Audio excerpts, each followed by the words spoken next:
ನಮಸ್ಕಾರ ಸ್ನೇಹಿತರೆ, 24ಗೆ ಸ್ವಾಗತ. ನಮಸ್ಕಾರ ಎಲ್ಲರಿಗೂ. ಹುಕ್ಕೇರಿ ತಾಲೂಕಿನ ಕೆಲವು ಗ್ರಾಮಗಳಿಂದ ದೇವಸ್ಥಾನ ಜೀರ್ಣೋದ್ಧಾರಕ್ಕೆ ಬೇಡಿಕೆಗಳು ಬಂದಿದ್ದೇವೆ.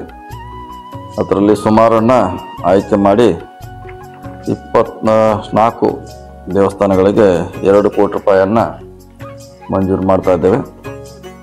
ಅದರಲ್ಲಿ ಕನಗಲ ಜಿಲ್ಲಾ ಪಂಚಾಯತಿ ವ್ಯಾಪ್ತಿ ಹಿಟ್ನಿ ಗ್ರಾಮದ ಮುಸೋಬಾ ದೇವಸ್ಥಾನಕ್ಕೆ 5 ಲಕ್ಷ ರೂಪಾಯಿ ಕೊಡ್ತಾ ಇದ್ದೀವಿ. ಬಾಡವಾಡಿಯ ಮಹಾದೇವ ಮಂದಿರ ಮಠ ಬಾಡವಾಡಿ ಶೆಡ್ ನಿರ್ಮಾಣಕ್ಕೆ 5 ಲಕ್ಷ ಕೊಡ್ತಾ ಇದ್ದೀವಿ. ಸೊಲ್ಲಾಪುರದ ಬೀರದೇವರ ದೇವಸ್ಥಾನದ ಶೆಡ್ ನಿರ್ಮಾಣಕ್ಕೆ 5 ಲಕ್ಷ ಕೊಡ್ತಾ ಇದ್ದೀವಿ. ಅಮ್ಮನಗಿ ಗ್ರಾಮದ ಮಲ್ಲಪ್ಪನ ಗುಡಿಯ ದ್ವಾರ ಬಾಗಿಲ ನಿರ್ಮಾಣಕ್ಕೆ 15 ಲಕ್ಷ ರೂಪಾಯಿ ಕೊಡ್ತಾ ಇದ್ವಿ. ಕಮ್ಮತ್ನೂರದ ಶ್ರೀ ದುರ್ದುಂಡೇಶ್ವರ ದೇವಸ್ಥಾನದ ಮಂಗಲ ಕಾರ್ಯಾಲಯ ಜೀರ್ಣೋದ್ಧಾರಕ್ಕೆ 15 ಲಕ್ಷ ರೂಪಾಯಿ ಕೊಡ್ತಾ ಇದ್ವಿ. ಅಮ್ಮನಿಗೆ ಹರಿಜನ್ ಕಾಲನಿಯ ತಳದೇಶ್ವರ ದೇವಸ್ಥಾನಕ್ಕೆ ಜೀರ್ಣೋದ್ಧಾರಕ್ಕೆ 5 ಲಕ್ಷ ರೂಪಾಯಿ ಕೊಡ್ತಾ ಇದ್ವಿ. ಅಮ್ಮಿನಬಾವಿ ಗ್ರಾಮದ ಕಾಡಸಿದ್ದೇಶ್ವರ ಸ್ವಾಮಿ ದೇವಸ್ಥಾನ ಅಭಿವೃದ್ಧಿಗೆ 5 ಲಕ್ಷ ರೂಪಾಯಿ ಕೊಡ್ತಾ ಇದ್ವಿ.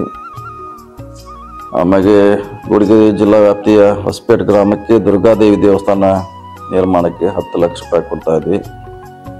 ಮಧುಮಕ್ಕನಾಳ್ ಗ್ರಾಮದ ಈಶ್ವರಲಿಂಗ ದೇವಸ್ಥಾನ ಜೀರ್ಣೋದ್ಧಾರಕ್ಕೆ 10 ಲಕ್ಷ ರೂಪಾಯಿ ಕೊಡ್ತಾ ಇದ್ದೀವಿ.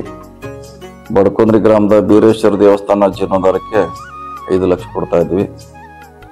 ಅಂಕಲ್ ಗುಡಿಕೆತ್ತರದ ಬಸವೇಶ್ವರ ದೇವಸ್ಥಾನ ಜೀರ್ಣೋದ್ಧಾರಕ್ಕೆ 10 ಲಕ್ಷ ರೂಪಾಯಿನ ಕೊಡ್ತಾ ಇದ್ವಿ. ಯಾದಗುಡಿ ಗ್ರಾಮದ ಲಕ್ಷ್ಮೀ ದೇವಸ್ಥಾನ ಛತ್ರ ನಿರ್ಮಾಣ ಹಾಗೂ ಜೀರ್ಣೋದ್ಧಾರಕ್ಕೆ 5 ಲಕ್ಷ ರೂಪಾಯಿನ ಕೊಡ್ತಾ ಇದ್ದೀವಿ. ಎಲಿಮುನ್ನಳ್ಳಿ ಗ್ರಾಮದ ಲಕ್ಷ್ಮೀ ದೇವಸ್ಥಾನ ಜೀರ್ಣೋದ್ಧಾರಕ್ಕೆ 5 ಲಕ್ಷ ರೂಪಾಯಿನ ಕೊಡ್ತಾ ಇದ್ವಿ. ಅದೇ ರೀತಿ ಸಾರಾಪುರ ಗ್ರಾಮದ ಆಲಸಿದ್ದೇಶ್ವರ ದೇವಸ್ಥಾನ ಛತ್ರ ನಿರ್ಮಾಣ ಮತ್ತು ವಿಠ್ಠಲ್ ದೇವಸ್ಥಾನ ಛತ್ರ ನಿರ್ಮಾಣಕ್ಕೆ ತಲಾ 5 ಲಕ್ಷ ರೂಪಾಯಿನ ಕೊಡ್ತಾ ಇದ್ವಿ. ಅದೇ ರೀತಿ ಹುಕ್ಕೇರಿ ನಗರದ ಹರಿಸಿದ್ದೇಶ್ವರ ಮಠಕ್ಕೆ ಛತ್ರ ನಿರ್ಮಾಣಕ್ಕೆ 5 ಲಕ್ಷ ರೂಪಾಯಿನ ಕೊಡ್ತಾ ಇದ್ದೀವಿ.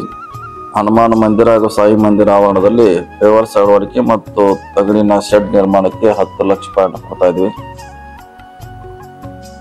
ಹುಕ್ಕೇರಿ ನಗರದ ಲಕ್ಷ್ಮೀ ದೇವಿ ಗುಡಿ ಮೇಲೆ ಶೆಡ್ ನಿರ್ಮಾಣಕ್ಕೆ 10 ಲಕ್ಷ ರೂಪಾಯಿ ಕೊಡ್ತಾ ಇದ್ವಿ. ಹೊರಗಿನ ಲಕ್ಷ್ಮೀ ದೇವಿ ಗೇಟ್ ನಿರ್ಮಾಣಕ್ಕೆ 10 ಲಕ್ಷ ರೂಪಾಯಿ ಕೊಡ್ತಾ ಇದ್ವಿ. ಜಗದ್ಗುರು ಶ್ರೀ ಮೌನೇಶ್ವರ ದೇವಸ್ಥಾನ ಕಟ್ಟಡ ನಿರ್ಮಾಣಕ್ಕೆ 20 ಲಕ್ಷ ಕೊಡ್ತಾ ಇದ್ದೀವಿ. ಇನ್ನು ಶಂಕೇಶ್ವರ ನಗರದ ಯಲ್ಲಮ್ಮ ದೇವಸ್ಥಾನ ಜೀರ್ಣೋದ್ಧಾರಕ್ಕೆ 10 ಲಕ್ಷ.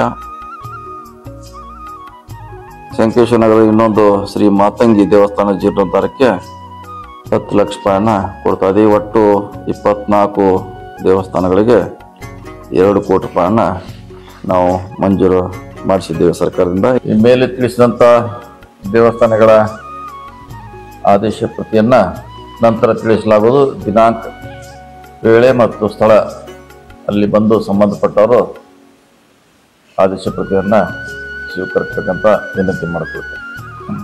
ಸ್ನೇಹಿತರೆ, ಈ ವಿಡಿಯೋ ನಿಮಗೆ ಹೇಗೆ ಅನಿಸುತ್ತೆ ಅನ್ನೋದ್ರ ಬಗ್ಗೆ ಕಮೆಂಟ್ ಮಾಡಿ, ಲೈಕ್ ಮಾಡಿ, ಸಬ್ಸ್ಕ್ರೈಬ್ ಮಾಡಿ, ಬೆಲ್ ಬಟನ್ ಒತ್ತೋದು ಮರಿಬೇಡಿ. ಏಕೆಂದರೆ ನಮ್ಮ ಪ್ರತಿಯೊಂದು ವಿಡಿಯೋ ಮೊದಲು ನಿಮಗೆ ತಲುಪಬೇಕು. ನಮಸ್ಕಾರ.